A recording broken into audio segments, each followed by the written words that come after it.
Hello, I'm Anavultus, and today I will be talking a little bit about the advantages of localism as opposed to, let's say, nationalism, regionalism, or perhaps globalism. Now, localism can mean a number of different things. So, in my particular context, when I say localism, what I mean is that the local government, that is, the government of the local town, the community, the city, or whatever the local administration is, has a larger degree of power, particularly when it concerns economic and social issues than, let's say, the regional government or the national government or international bodies.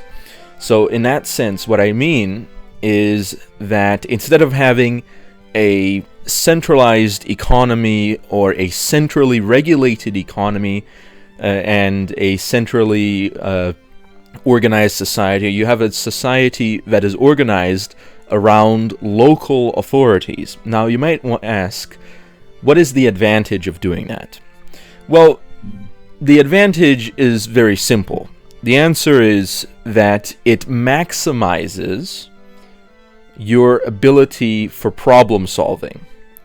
Now, why would that be? Well, first of all, by making these decisions local, it means that individuals that are going to be solving these problems that arise in a society are going to be individuals that are close to the area of the problem, which means that it's easy to gather information and it's easy to then have a close perspective to what the problem is, as opposed to, let's say, in a centralized decision-making process where you might be a continent away and there's a problem somewhere, but you don't actually know how severe the problem is and you don't know whether something should be done about it. Another advantage that streamlines the decision-making process is that because this does not require the whole country to get together to make a decision, it means that if a problem arises rapidly, you can actually make a decision rapidly.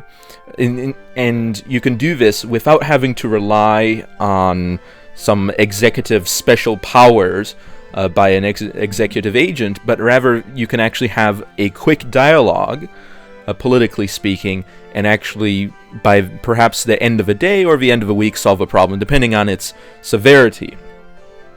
So that's another advantage, because if you've got the whole country involved, what that means is then that the whole country needs to enter into a dialogue.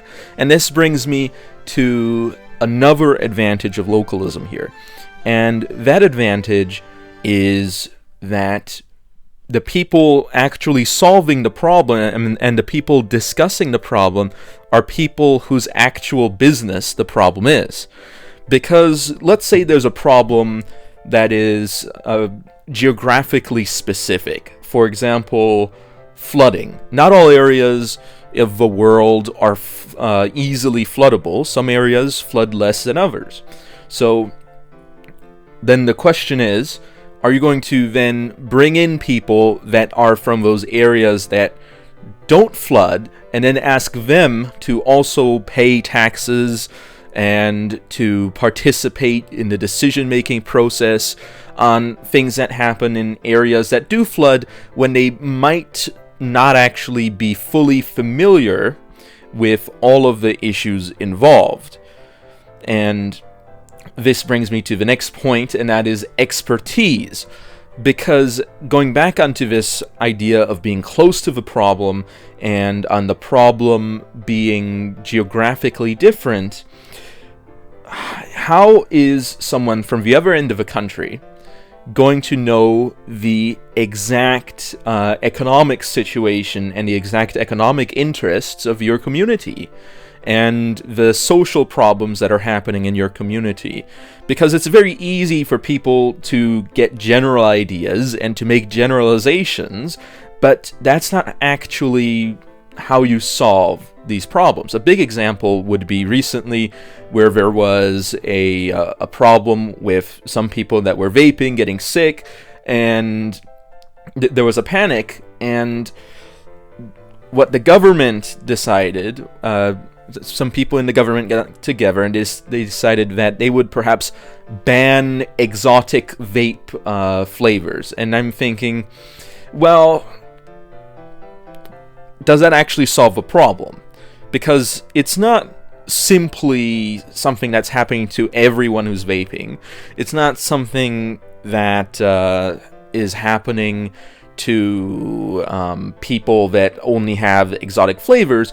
There's actually a deeper and more complex issue, and what people in the government got together to do was that they've decided that they needed a quick solution to something without having to actually deal with whatever the actual problem was, and so they got together and they made a silly thing. Now, I don't know whether that actually went through. I just heard that that was a proposal that someone had made. Now, that being said, this goes further to another issue, and that is the idea of diversity. And when I say diversity, I'm not saying a sort of we should be diverse or we shouldn't be diverse. That's not something I'm going to say here.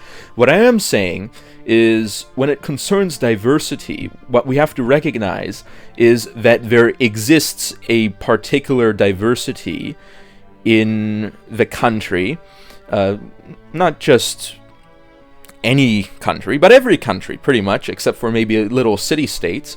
But when I say diversity, what I mean is that there's many different ways in which people are different from each other. And that could be maybe their ethnic background is one thing, but it can also be how they were raised, what schools they went to, how wealthy they are, and the geography that they inhabit, because there's people that live close to the beach, there's people that live in the woods, there's people that live on the mountains, there's people that live in an area that might be very good for agriculture, there's people that live in an area that might be very bad for agriculture. So, and then there's people that live in an area that has perhaps a lot of fossil fuels as resources in their local area. So, all these things together mean that any people spread out anywhere are going to be diverse in some way. Now, instead of saying that we must accept our diversities and all come together on a consensus, which I think is very silly, because obviously, because people have different opinions, different religions, they're going to come out with different solutions to problems, and trying to simply solve a problem exactly one way is actually going to upset a lot of people. I instead think it would be better to put it up to the communities, so that the communities can solve the problems that are faced by them in very different and specific ways which are advantageous to those communities. Now, what does that mean? Well, that means, let's say that you've got a problem, a social problem, that's affecting a number of different communities. So instead of taking one solution and saying we need to be united on this and we solve it exactly one way, what we can do is we can actually allow for different solutions to those problems to occur. And what does that mean? That means if you've got these different solutions, you can actually compare how these problems are being solved. And you might say that certain solutions are better in certain situations, other solutions are better in other situations, certain solutions are better overall, and other solutions are worse overall. Now, that being said, this eventually leads you to a system where you actually have an application of the scientific method in governance. And that is to say that by doing this, you can actually experiment and observe how different systems function, which systems are better and which systems are worse. And what I say is, let's say, the socialist, for example, might say, well, real socialism hasn't really been tried because people like getting in the way, and then there's violence and all this. And you know what I say to them? What I say to them is, under a localist system, you can have your little commune, and as long as we can all agree that we're not going to attack and kill each other, and we all pay our taxes toward the central government for things of common interest, such as the defense of a country and strategic infrastructure toward that end, and things like that. As long as we do that, we can run our economies and our societies whichever way we want, as long as we do that and we don't fight each other. And then you can try your communism in your community, and you see how good it works, or perhaps how bad it works. And then we can perhaps all learn a lesson. And I think that's something that's very important, to be able to experiment in this sense, because that's what the true marketplace of ideas is. A marketplace of ideas is not simply a situation where people have an absolute individual liberty to, let's say, in a classical liberal sense, live the exact way in which they see fit, but perhaps because humans are social creatures, it makes sense that the community and the society which humans inhabit could in some way be different in a regulatory sense. So some communities might be that laissez-faire capitalism, some of them might be socialist, some of them might be fascist, some of them might even be feudalist. You know what? That's fine. And then we can look at all of these systems, and all these systems will of course be in the same country, so they're in a way competing against each other for, let's say, taxation efficiency and things like that. And they're economically in the same area. So what happens is, you see some systems prosper, some systems fail, and then you can actually get an actual trend on these systems. And all that it takes to start a new system is to get together with like-minded individuals and say, we're going to build a town here, and we're going to follow this system.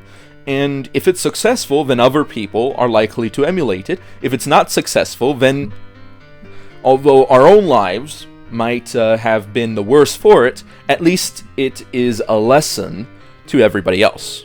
So that's my idea of localism. So tell me what you think. Are you in favor of localism, or do you prefer a more centralized, planned economy? Or perhaps you are in favor of a complete individualistic anarchism or something like that? Tell me what you think. Do you agree? Do you disagree? Do you think that there's a better idea out there?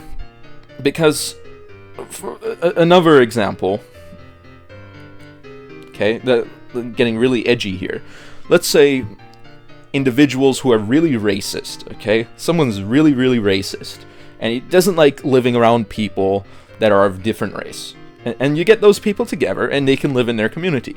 And if they're successful, then perhaps that's saying something. If they're not successful, then perhaps that's saying something. But I just think it's better to do it this way, because it allows people to live honest lives. And lives in which they don't have to be in constant conflict.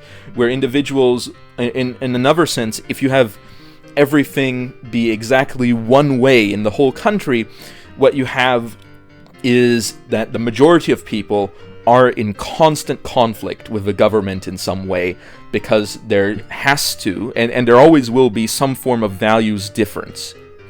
And a way that you really prevent civil war is that you take that and you minimize that conflict.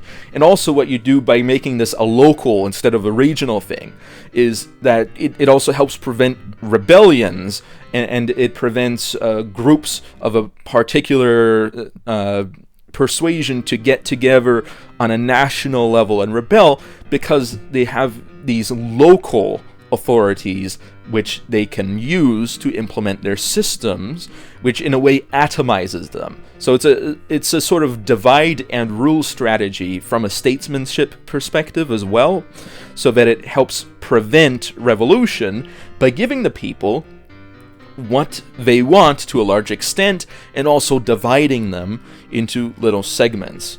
So I think that's another advantage of localism from a statesmanship perspective, because in any country, one thing that you want to avoid is your country falling apart. And toward that end, you want to prevent revolution as much as possible. And there's two ways to do that. You can either be really oppressive, or you can be really permissive, or, as I have discovered, instead of taking the libertarian or authoritarian route, what you can go is a third direction, and say, why not both? There you go. You can be very... You've got a sort of communal liberty where people can join communities that accept them, and they don't join communities that don't accept them, obviously. And I think that would be beneficial. So tell me what you think. Do you agree with this form of localism? Do you disagree? Anyway, thank you all for watching, and I'll be seeing you next time. Anavultus over and out.